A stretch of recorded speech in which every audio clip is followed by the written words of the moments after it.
Yung sunglasses na magagamit mo talaga kahit saan, tapos kung titingnan mo mukhang mamahalin, kung nagmumotor ka, kung nagbabike ka, babae o lalaki, goods na goods sa ito. Magagamit mo kahit saan, tapos ang kagandahan pa sa kanya, buy one, take one!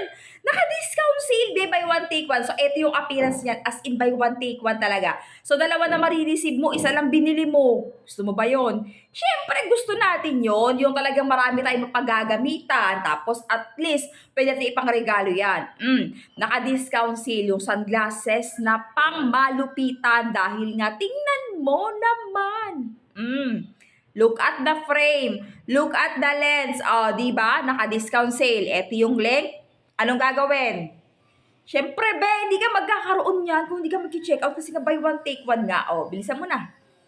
Alam mo, parang ang ganda niya lang ilagay sa mismong kitchen nyo. Yung alam mo yung lalagyan na ng mga kung ano-ano sa kitchen, lalagyan na ng sibuyas, bawang.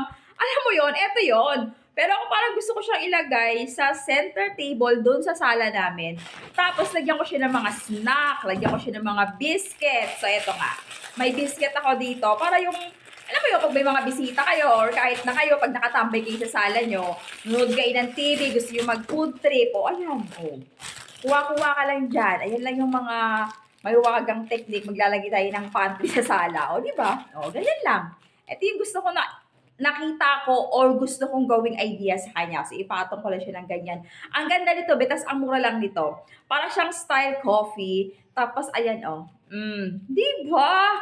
Cute nito. Tapos, ang mura lang talaga niya. Tapos, ang kagandahan pa sa kanya, hindi basta-basta nababakbak yung mismong paint na yan dyan. Ganda lagay ito sa sala. Ayoko sa kusina. Gusto ko sa sala. Oh.